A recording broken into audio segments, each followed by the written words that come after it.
Bismillahirrahmanirrahim. Alhamdulillahi rabbil alamin. Wassalatu wassalamu ala ashrafil khalqi wa azzil mursalin abil qasimi Muhammad wa ala alihi tayyibin at-tahirin allazina azhaballahu anhumur rijsa wa tahharahum tathira.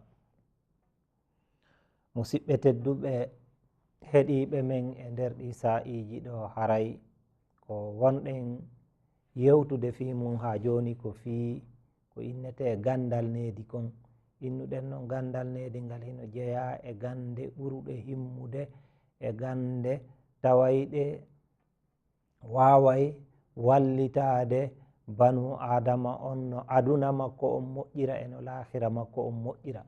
Ko fi ɗum waɗi si tawi ino filla ene laaɗo meɗen on Muhammad sallallahu alayhi wa alihi wa sallama ka ɓe maaki kamɓe ko ɓe nelira ko timmingol jikkuli moƴƴuɗi ɗin ma ko timmingol nediji moƴƴuɗi ɗin. Haray noon ko ɗi innunoɗen ko woni ngal gandal needi ko jangugol anda nediji moƴƴuɗi ɗin e jikkuli moƴƴuɗi ɗin hutora ɗin ɗon anda kadi nediji bonɗi ɗin acca hutorgol ɗi. Ma si tawi woni banu adama on sa'i go hutori bonnere nedi nden ma nedi bondi ndin nediji moƴƴi ɗin ara nyawda ɗen bonnere ko nedi bondi ndin bonnuno e banu adama on kon. Haray noon ha joni ko wonuɗe yewtude fi mum haray ko fi innunoɗen fi wowlugol fenade. Yewtuɗen ko honɗum fenade firi, aruɗe yewtuɗen ko honɗum fenade senditi. Geɓe fenade ɗen yewtuɗen innuɗen hino woodi e fenade ko ɓuri himmude e fenade nden ko huɗagol ngol. Huɗagol ma wondugol e hoore fenade nde yewtuɗen lorraji ko woni e ɗum wonani banu adama o, wonani jama o, wonani kala iwtirɗo ɓawo on ɗon neɗɗo fenowo. Ha hewtuɗen e nder ɗon toɓɓere hande ka lannitode ɗo fi hombugol nde yewtere fi fenade haray ko wonɗen sakkitorde ko lekki kin e nyawdugol fenade nden honno ɗum ɗon nyawdirte. ɓawo si tawi hiɗen andi banu adama on si hoore musima o yahay joni o ɗaɓɓaya be complexe o ƴetta hayso disinaki docteur jogo ma o yahaalika labtani kadi ko non ka sari'a dina l'islam ma ɗum ka needi si tawi on tigi fawnike waɗi hunde nde hanaka waɗede ma waɗi fenade fenima wondi e hoore fenade ma ɗum feni jalkiti musidɗo muɗum julɗo, haray si tawi on tigi falama yaltinde ngu jikku bonkunduɗo e ndinedi bonɗi ɗo e nder on tigi haray ko be on tigi hutora ɗi wajuji ɗi wonuɗen yewtude fi mum ɗo ɗe. Neɗɗo joma hakkille fow hino hani nyawdude hoore mum e ngu jikku bonguɗo e ndi needi bonundi ɗo. Hara on tigi ko wallitorɗo honɗum ɗi wajuji wonuɗi e arude ɗo. En jangtoto ɗo toɓɓe seeɗa haray banu adama on hino wawa wallitorde ɗe toɓɓe ɗo fi ittugol ngun jikku bongu, ittugol ngun jikku kanungu ka nder wonki on tigi. Toɓɓere aranere nden on tigi luggina darɗe taskito batteji bonɗiɗi fenade nden wondi. On tigi anda fenade nden wadday fenade nden bonnanay hoore bonnanay on tigi woni on tigi anda fenade nden bonnay hakkude on tigi e yimɓe ɓen. On tigi anda fenade nden bonnay hakkude mum e Allah, wattinana ɗum yiite jahannama. On tigi sakkitora lette Allah ɗen. Ɗum ɗon fof haray ko ko hunde hulɓininde. Banu adama si miijitike ɗi boneji wonuɗi e nder fenugol ɗo fof hino gasa ka on tigi acca fenugol ɓaawo haray on tigi andi fenande nden nafa mum ala ton, ko lorra muɗum tu woni ɗon. Ko wano noon innuɗen on tigi luggina darɗe e batteji bonɗi fenande nden e batteji mayre bonɗi battinayɗi ka nder needi neɗɗanke on bonna jikku makko ngun lancindira mo hakkunde makko e jamanu. Toɓɓere ɗiɗaɓere nden nde hanuɗen yewtude ɗo fiimum nde tawata banu adama on hino wawi wallitorde ɗum ɗon fi ittugol fenande nden e wonki hummunkun on tigi ɓannita ɓure gongugol ngol e yewtino e nder ko feƴƴi kon innuɗen gongugol ngol ko ɗum ɗon ɓuri moƴƴande banu adama, ko ɗum ɗon banu adama andirte si on tigi no jokki soobe e ma o jokka soobe ka nder diina l'islam. Ko fi ɗum waɗi iɗon andi e wi'ino e nder fillayeji maɗum makuji nelaɗo meɗen sallallahu alayhi wa alihi wa sallama maɗum e ahlul bayti en wonde haray ko gongugol ngol banu adama on andirte si on tigi won hino jokki diina kan wona juulugol ngol tun. Goɗɗo no juula janga hoora tawa ko ɓay o wowti mako e jama ka ɗum ɗo wona waɗede o woni waɗirde, kono gongugol ngol tuma goɗɗo sutti gonga wo haray o sutti ko ɗaɓɓa kon ha innuɗe wonde haray ngol gongugol ɗon hino jeeya e darjaji towuɗi e ɓattagol Allah e hulugol Allah. Ko fi ɗum waɗi haray on tigi hino duwade miijitade ɗimpiji nafayɗi wonuɗi ka gongugol fof o adda ɗi o gertora ndineedi bondi innetendi fenande ɗo, o puusira ndi ɗo, o pottinira ɗum ɗo takko makko fi belajo o Allah yafantomo, hafranamo, yafanomo junubu makko on, yaltinamo e ngu jikku bonguɗo. Allahumma inni as'aluka min jamalika bi ajmali wa kullu jamalika jamil. Allahumma inni as'aluka bi jamalika kulli. Toɓɓere tataɓere nde on tigi haani wattande yila e mum fi nyawdugol fenande nden ko wowlugol duumo e wowlugol gonga kan, elto ekkito wowlugol gonga kan, terto wowlugol fenande nden. Banu adama si waɗi ɗum ɗo ha on tigi wowti, ha on tigi ɗum ɗo naati ka nder wonki makko, haray on tuma o waway nyawdude nde nawnare hulɓininde innetende fenande.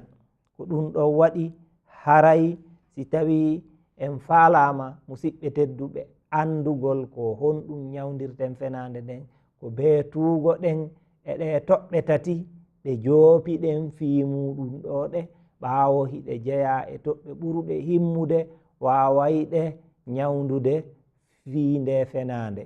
Ɓaawo hu en inni wonde fenande nden ko hunde bonde kanande banu adama, bonnanayde mo aduna makko, bonnana mo lahira makko, bonnana hakkunde makko e yimɓe ɓe, yilto kadi bonna hakkunde makko e Allah. Ko ɗum ɗon ɓuri hulɗinamade banu adama on. Haray noon musidɓe ko yaka seede men hiɗen duwa wattande ila e ɗiɗo piiji moƴƴa hutora ɗi fi no daɗiren danden aduna wo lahira wo. Haray si feƴƴi ɗon hiɗen wawi yewtude kadi piiji goo addayɗi fenande, addayɗi yo goɗɗo fenu kono tawa fenande makko nden ɗo tumago ko yiɗande, ma ɗum tumago ko waɗɗinde, ma ɗum tumago haray fenugol ngol ɗo ko ɗaɓɓa ɗum bakkatu ala e hoore waɗugol fenande nden e nder ɗi piiji ɗi saati ɗen jantade e mum ɗo en inni wonde fenande ko hunde bonde nde yiɗaka ka nder diina l'islamu, kono tumago fenande nden hino gayna goɗɗum hino wawa hutorede ka nder diina l'islamu. karamokoɓe diina ɓe ma ɗum diina l'islamu kan hino yewti nokkeli buyi tawayɗi banu adama on si hewti ɗon hino wawa fenude. honde tuma ɓe inni si tawi hara banu adama on ko e jihadi woni, ɗon andi jihadi ko ɗaynidirgol janfodira si wawa warude gaño mum on ma ɗum si wawa folugol mo. ɗon l'islamu on no udditani julɓe ɓen, no udditani julɗo on hutorgol fenande nden fi no folira gaño makko on. si feƴƴi ɗon haray hino ton kadi nokkeli goɗi himmuɗi ɗi tawata banu adama on hino wawa hutorde fenande nden e fi mum. diina l'islamu kan e julɓe ɓen e karamokoɓen hino joopi ɗum ɗon kadi e nder nokkeli goo wano wasi tawi hara banu adama on etoto moƴƴingol hakkunde yimɓe woni. si yimɓe haɓi tawa hawre nden mutoto tu woni l'islamu on yiɗa lancuru ko woni ka nder diina yo wonu ka nder diina l'islamu, yo wonu hakkunde julɓe wonuɓe hunde wotere diina wota kan. si tawi hara hewti e sa'i mo tawata on tigi wawata hutorde hay e hunde e moƴƴingol ngol sina fenande nden ɗo kadi l'islamu on hino dagini yo on tigi fenu. si tawi kadi hara banu adama on ko hiwugol julɗo on woni, tawa si o fenali julɗo on warete, tawa si o fenali julɗo on jattete, tawa si o fenali julɗo on kansete, tawa si o fenali haqqe julɗo on muññete, o nokkuɗo kadi diina l'islam kan hino yamiri en yo en fenu fenande nden ɗo hino gasa fi hiwugol banu adama on, fi hiwugol jawdi makko ndin, fi hiwugol jaahu makko on, fi hiwugol wonki makko kin. ɗum ɗo kadi hino jeeya e nokkuli daginaɗi fenande e nder diina l'islamu kan. hino jeeya kadi e nder nokkeli ɗi diina l'islamu kan dagini fenugol e muɗum. si tawi hara jooma ɓe ngure fenani ɓe ngure mum nde wonde o wallay ɓe heɓa goɗɗum hara o wallata fi honɗum no gasa hara fewdo ka o woni ɗon o yolɗiraka, fewdo ka o woni ɗon o hettaki, fewdo ka o woni ɗon gurdam makko ɗan hino ɓitti ha feƴƴiti, ɓe ngure makko nden o wawata ɓe sodande ko ɓe faletekon, o wawata ɓe waɗangol ko ɓe gay faletekon. o sa'i ɗo si jooma ɓe ngure nden ari fenani ɓe inni mi waɗanayi on fiino ɓernde maɓɓe walora hara ɓe ngure nden lancaki ɗum ɗon kadi haray diina l'islamu kan hino dagini sifa nde ɗo fenande.